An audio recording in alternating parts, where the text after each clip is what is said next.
Mesdames, Messieurs, bonsoir, bienvenue dans cette édition Les titres. Suite au décès du professeur Nicodème Ibilade Alagbada, rappelé à Dieu le 6 février 2023, président de l'association CLAD, son vice-président Adéchien Adéoti Clément lui adresse un message d'adieu. À suivre dans cette édition, un bref résumé du parcours du nouveau président de la République du Nigeria, Bola Asiwaju Ahmed Tinubu, élu lors de l'élection présidentielle du 25 février dernier. Démarré il y a quelques jours, la Super League professionnelle se poursuit. Vous suivez dans ce 19h le point de la rencontre de la deuxième journée entre les Dragons de Lomé et Dynamo d'Abomey au stade Omsport d'Avranco.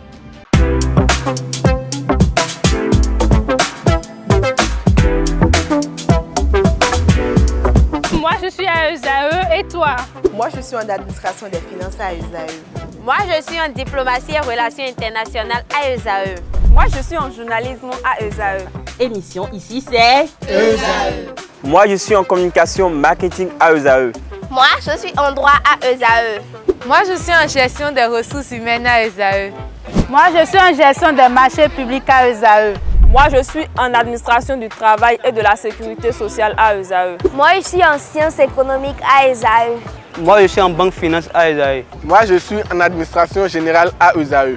Moi, je suis en audit et contrôle de gestion à ESAE. Moi, je suis en sciences juridiques à ESAE. Moi, je suis en administration générale et territoriale à ESAE. Moi, je suis en transport logistique à ESAE. Moi, je suis en gestion des projets à ESAE. Rejoignez-moi, c'est la meilleure université. Nous sommes à ESAE. Rejoignez-nous. À ESAE, l'excellence à un an.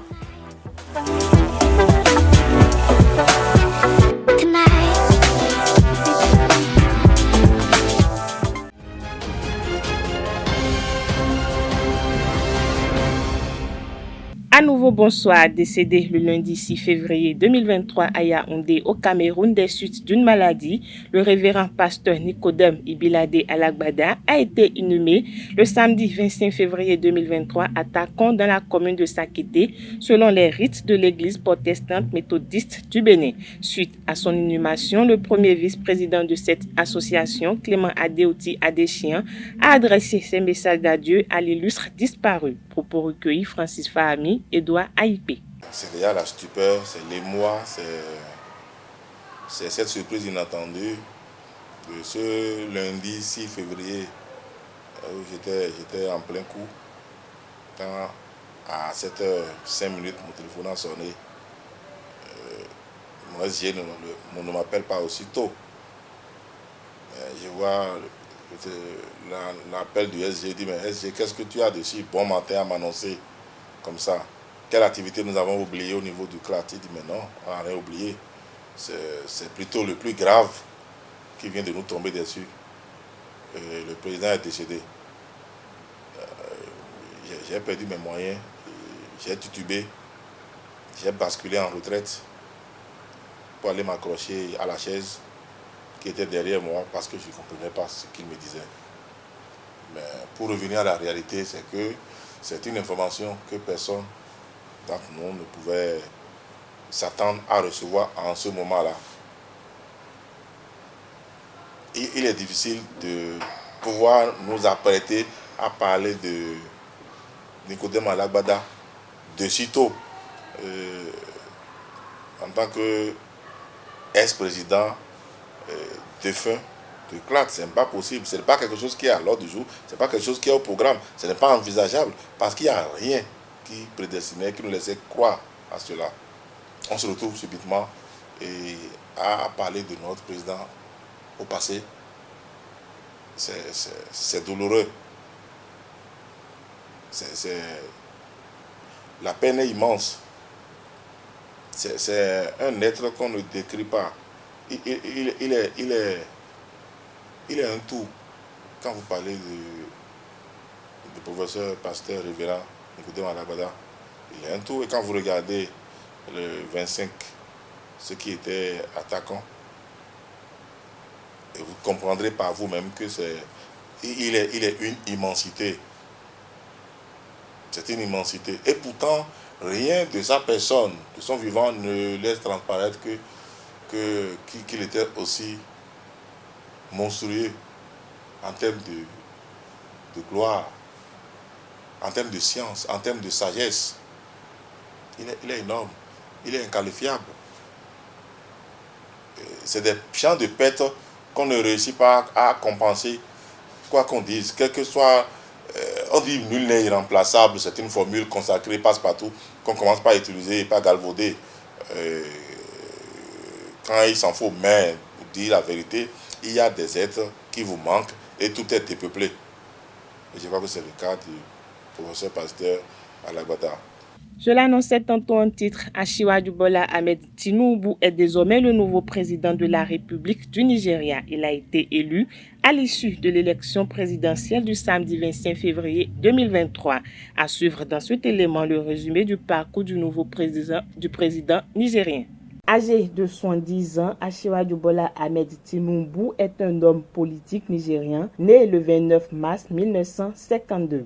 Surnommé le faiseur de roi ou encore le parrain pour son influence considérable, même s'il est critiqué sur des faits d'abus de corruption et de blanchiment d'argent, est un ancien sénateur et gouverneur de l'État de Lagos. Il est élu sénateur de l'État de Lagos pour la circonscription de Lagos-Ouest en 1993, peu avant le coup d'État militaire de Sani Abacha. Après la restauration de la démocratie par Olusegun Obasanjo, il est élu gouverneur de l'État de Lagos, poste qu'il occupe du 29 mai 1999 au 29 mai 2007. Pendant ses mandats de gouverneur, il est crédité pour sa lutte contre les embouteillages routiers et son amélioration de la collecte des ordures et sa lutte contre le crime organisé. Bola Ahmed Tinubu a aussi lancé plusieurs grands projets d'infrastructure. Après la fin de son mandat de gouverneur de l'État de Lagos, il est traduit devant le tribunal du Code de conduite à Abuja et est accusé d'avoir pris part au fonctionnement et à l'entretien de plusieurs comptes bancaires étrangers, freinant ainsi l'article 7 du Code de conduite. En 2007, Bola Ahmed Tinubu est accusé par pointblanknews.com de faire partie d'une alliance de gouverneurs nigériens ayant détourné plus de 140 millions de dollars de fonds publics pour acquérir la propriété de Global Satellite Mobile, une société de téléphonie GSM privée. Il a fait l'objet d'une enquête de la Commission nigériane contre les délits économiques et financiers pour corruption et blanchiment d'argent. Mais Bola Ahmed Tinubu et deux autres gouverneurs sont innocentés par la Commission. Après l'élection de Muhammadu Buhari à la présidence de la République, il est considéré comme le chef informel du Congrès des progressistes APC. En 2018, il soutient la candidature d'Adams Aliyu à la présidence du parti. Lui-même est alors leader national de l'APC. En février 2018, Bola Tinubu est nommé à la tête du comité de réconciliation du parti APC qui est chargé de résoudre ses problèmes de dissidence et de le réunifier. Lors de la convention nationale en juin 2018, il affirme que sa visite a pour but de réconcilier les membres du parti mécontents. En mars 2018, s'est tenu le 10e colloque dont l'idée a été conçue en 1999 par des amis proches et des associés de Bola Tinubu. Ceux-ci estimaient que certains des débats intellectuels menés lors de la réunion que Bola Tinubu présidait devraient être retranscrits dans un lieu qui permettrait d'élargir la discussion et de conduire à des résultats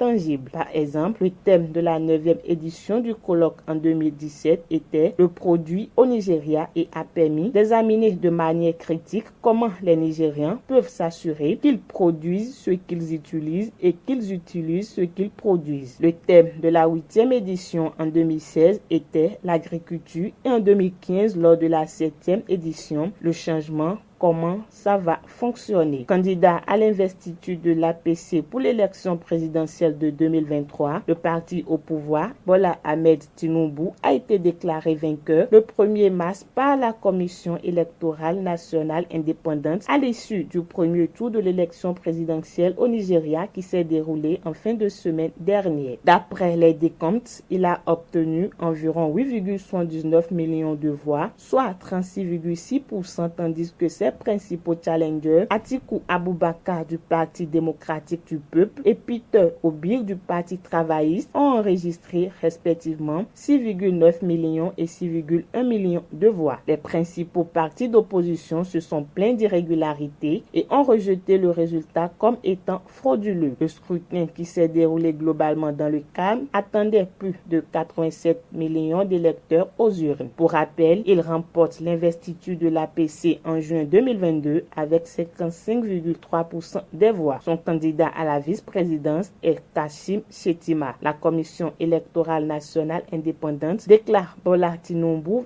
vainqueur de l'élection dès le premier tour. Les partis des deux autres principaux candidats dénoncent fraude et manipulation et demandent l'annulation du scrutin. Parlons drame dans ce 19, un conducteur de taxi-moto communément appelé Zémidjan est passé de vie à trépas dans un accident de la circulation. Le drame est survenu ce vendredi 3 mars 2023 aux environs de 12 heures au niveau du carrefour La Poste au quartier Akpakpatanto à Cotonou. Selon les informations, la victime a été retrouvée écrasée sous les pneus d'un camion devant le poste de police installé au niveau du supermarché Erevan. Les constats d'usage ont été faits par la police républicaine. Le commissariat central d'Abomey-Calavi a procédé dans la nuit du jeudi au petit matin de ce vendredi 3 mars 2023 à une opération de démantèlement d'un ghetto à Eiteji, un quartier de la commune d'Abomey-Calavi. L'opération a permis aux forces de l'ordre de saisir plusieurs boules de chanvre indien, des coupes-coupes, des tenues militaires, des clés mécaniques, des fétiches et plusieurs autres articles. La police a également mis la main sur 5 personnes qui sont gardées à vue au commissariat d'Abomey-Calavi. En sport, les Dragons de Lomé ont fait un match nul de 1 but partout face à Dynamo d'Abomey le mercredi dernier lors de la deuxième journée de la Ligue Pro au stade Omnisport d'Avrancourt. Au thème de la rencontre, les entraîneurs Ibrahim Da Silva de Dynamo d'Abomey et Stanislas Akele des Dragons de Lomé ont donné leurs impressions. Ils sont au micro de Anaël Dou. Un point. Il y avait quand même possibilité d'en prendre 3. Mais là, au final, j'en sors avec 1. Je m'en contente. C'est un début de championnat. Et donc, c'est une course d'endurance. Je sais que je n'ai pas été aussi très bon dans tous les compartiments cet après-midi. Mais là, quand on sort comme ça et que finalement c'est avec 1 point, il y a quand même quelques motifs de satisfaction. Vous allez voir que sur les 25 premières minutes, on a été quand même très présent. Au niveau des sorties de ballon, on était très propre. À partir de la 26e minute, il y a eu un maillon qui n'a pas été fait au milieu du terrain. Et à partir de là, on a commencé à couler. On a coulé dans la foulée.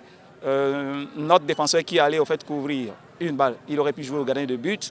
Il a voulu la sortir proprement, il pèle le ballon et pas derrière, ça fait 1 but. Enchaînement, parce qu'il y a la précipitation. Ayant encaissé au fait le but de cette manière-là, il y a eu l'énervement.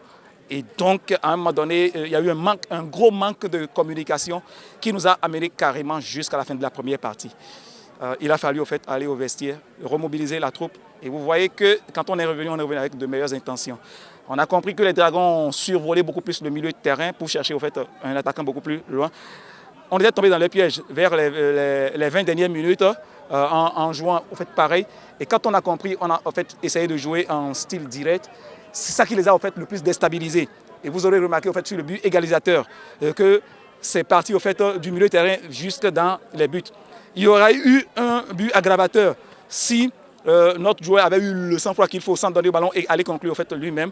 Tout ça, ce n'est que lorsqu'on a choisi au fait de jouer en style indirect, ça nous a permis au fait de nous retrouver, ça nous a permis de resserrer nos lignes, ne plus laisser au fait d'espace que les Dragons avaient eu le temps de profiter au fait avant. Et donc, on a vu au fait l'équipe de Dragons qui a reculé, on a vu l'équipe de Dragons qui s'est précipitée, toute chose bonne pour mon équipe. Et là, on aurait pu peut-être forcer un peu, mais c'est sans compter avec la fatigue. Il y a eu la fin du match et tout. J'en sors avec 1 point, je suis preneur. On a loupé, on a manqué cette victoire suite au non-placement et puis l'efficacité surtout au milieu de terrain qui ont laissé passer l'adversaire qui allait tout simplement par des unes, 2 aller scorer. Je pense que c'est une rencontre qu'on aurait pu gagner vu l'enthousiasme, la détermination, mais à un moment donné, on a senti une faiblesse. On a senti une faiblesse vraiment de notre équipe, surtout dans la ligne milieu de terrain. Les consignes sur lesquelles on était parti à la mi-temps, la pause, c'était de considérer comme c'était un match 0-0 qu'on veut commencer et qu'on doit attaquer pour pouvoir gagner le match. Bon, brusquement, on a vu un repli tactique. Et jusqu'à la ligne médiane où se trouve notre dernier attaquant, on essaie de les reposer. Bon, ils n'arrivent pas à réagir. Bon, c'est sur quelle base? Je pense que c'est peut-être sur coup de fatigue ou bien de... Je ne sais pas comment l'expliquer. Je pense que rien n'est encore joué. Rien n'est encore joué. Nous avons encore un match dans la semaine. L'essentiel, c'est de gagner pour redonner le moral à la troupe. C'est sur cette information sportive que prend fin cette édition. Merci pour votre attention. Agréable soirée à tous.